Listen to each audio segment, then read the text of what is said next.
ناظرین میں زین العابدین ہوں۔ ناظرین آج ہم بات کریں گے جو ایک امریکہ اپنے اتحادی کو اتنی سخت دھمکیاں دے رہا ہے، کیا امریکہ دوبارہ حملہ شروع کرنے والا ہے؟ اور مشرق وسطیٰ کا سب سے پرامن ملک ہے وہ، جس کو وہ دھمکیاں دے رہا ہے کہ ہم آپ کو اڑا کے رکھ دیں گے۔ اور اس حوالے سے جو لیٹسٹ اپڈیٹس ہیں، اور وہ ایسا کر کیوں رہا ہے؟ کیونکہ وہ ملک تو آج تک اتحادی رہا ہے امریکہ کا، اور امریکہ اپنے اس اتحادی کو اتنی سخت دھمکیاں کیوں دے رہا ہے؟ یہ پہلی دفعہ دیکھنے میں آ رہا ہے کہ وہ اپنے کسی اتحادی کو یہ کہہ رہا ہے کہ ہم آپ کو اڑا کے رکھ دیں گے۔ اس کے بعد جو کشمیر میں صورتحال ہے اور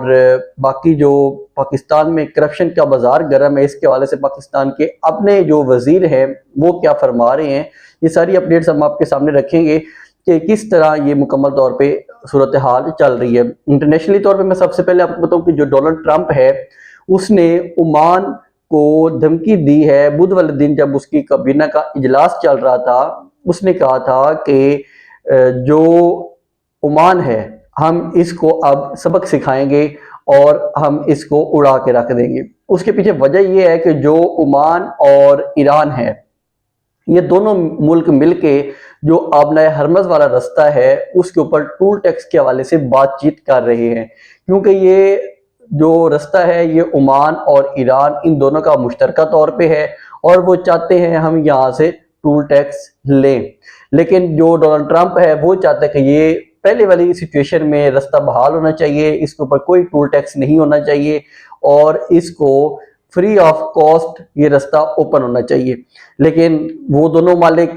کہتے ہیں کہ اس طرح ہم بالکل نہیں کریں گے۔ یہ عمان وہ ملک ہے کہ جب اوباما کے دور میں ایک ڈیل ہوئی تھی ان کی امریکہ کی اور ایران کی جوہری معاہدے کے اوپر، تو اس میں عمان نے سب سے زیادہ ساتھ دیا تھا امریکہ کا، اور اس نے ایک بات چیت کروائی تھی ان ممالک کے درمیان، اور پھر جا کے ان کا معاہدہ ہوا تھا۔ مطلب کہ جو بھی امریکہ کے پس پردہ مذاکرات ہوتے ہیں اس میں عمان والا رستہ بہت سیف رستہ تھا ان ممالک کے لیے۔ لیکن اب ڈونلڈ ٹرمپ وہ اسی ملک کو اڑانے کی بات کر رہے ہیں۔ اس سے پہلے جب یہ والی جنگ شروع کی، ڈونلڈ ٹرمپ اور نیتن یاہو نے مل کے، امریکہ اور اسرائیل نے مل کے ایران کے اوپر اٹیک کیے، تو اس سے پہلے بھی بات چیت جو چل رہی تھی وہ عمان کے رستے سے بات چیت ہو رہی تھی۔ عمان کے اندر مذاکرات ہو رہے تھے جب سٹیو وٹکوف اور جیرڈ کشنر اور ان کے ساتھ ایک اور بھی تھا ان کا مذاکراتی ممبر، یہ لوگ مذاکرات کر رہے تھے، پھر فوراً ہی ان لوگوں نے اٹیک کر دیا ایران کے اوپر، اور کہا کیا کہ ہم ایران کی رجیم چینج کرنے کے لیے آ رہے ہیں۔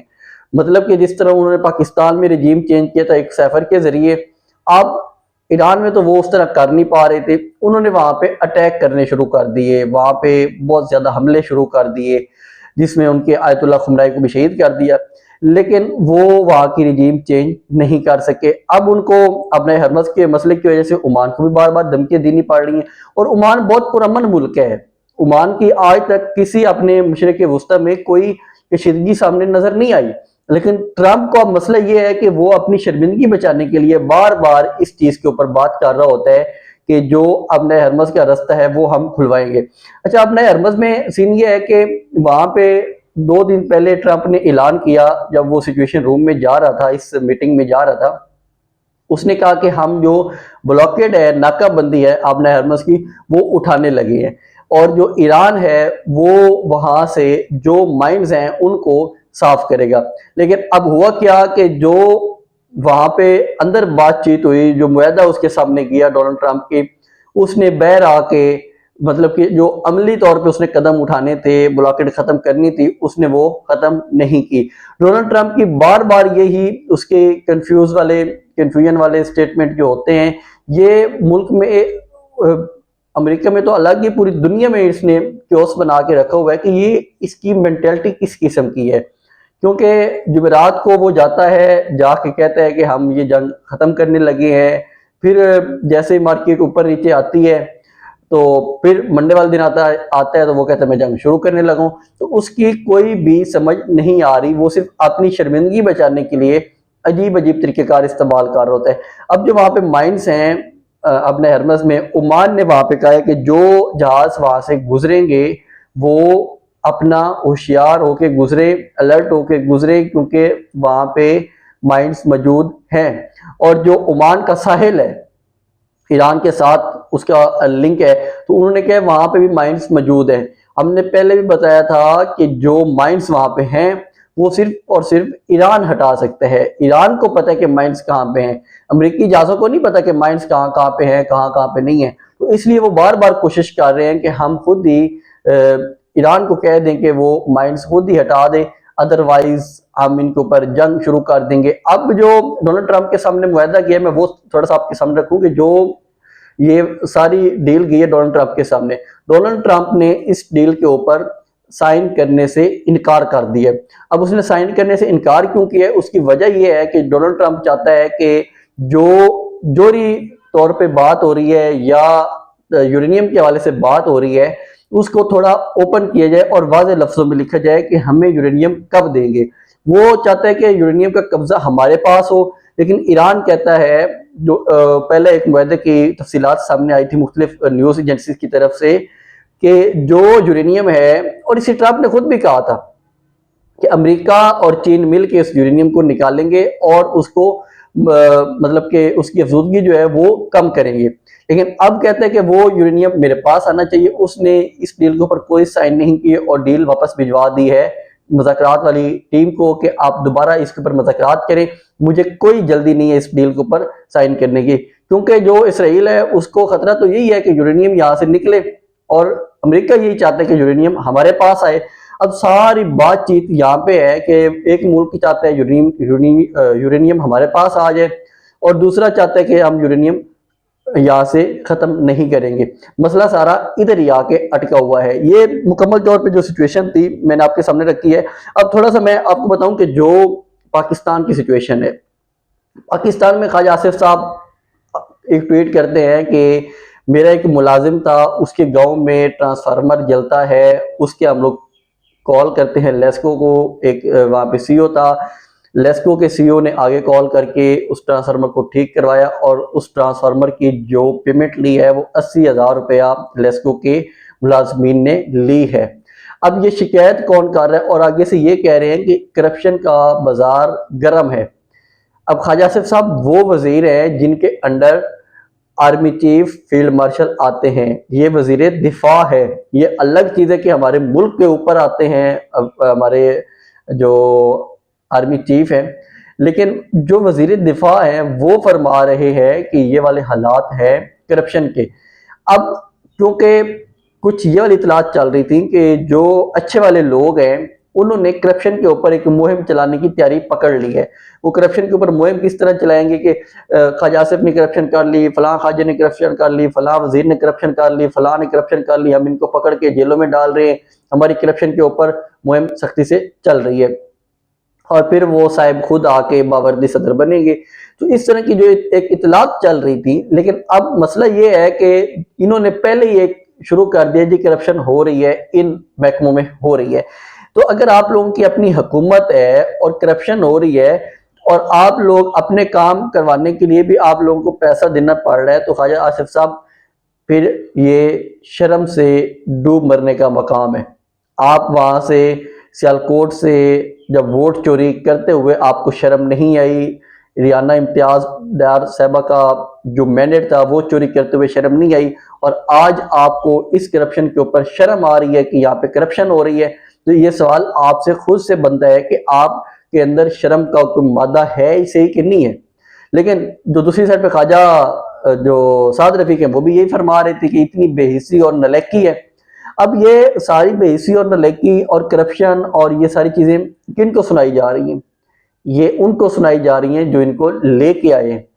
کیونکہ ساری چیزوں کو کنٹرول تو یہی لوگ کر رہے ہیں۔ بجلی کے معاملات ہوں، آئی پی بیز کے معاملات ہوں، ایئرپورٹس کے معاملات ہوں، ملک کے اندر سمگلنگ کے معاملات ہوں، بیر معاملات ہوں، محسن نقوی یا بڑے صاحب،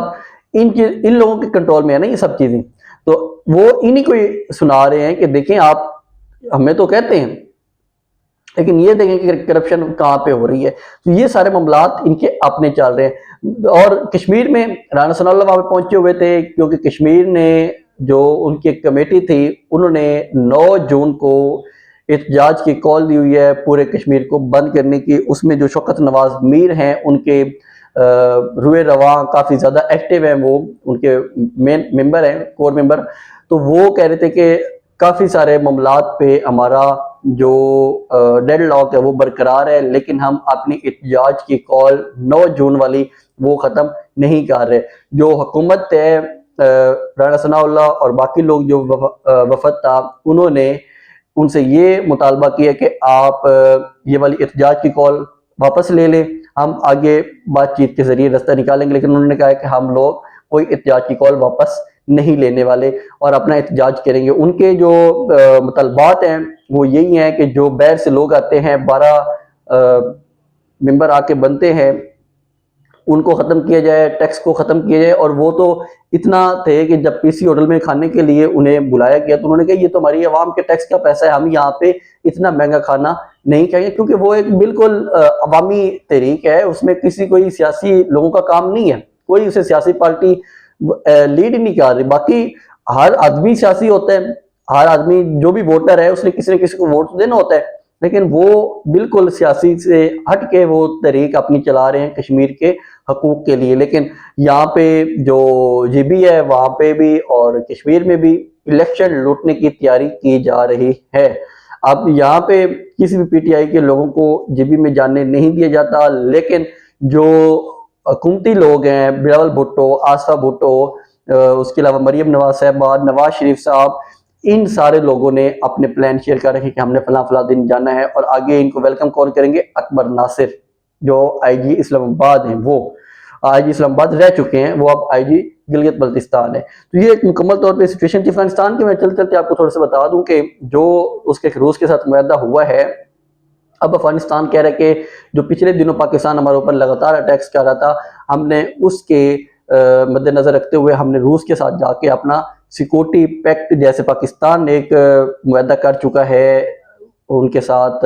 سعودی عرب کے ساتھ, تو اب افغانستان کہتا ہے کہ ہم نے بھی اپنا ایک معاہدہ کر لیا ہے روس کے ساتھ. اب ہمیں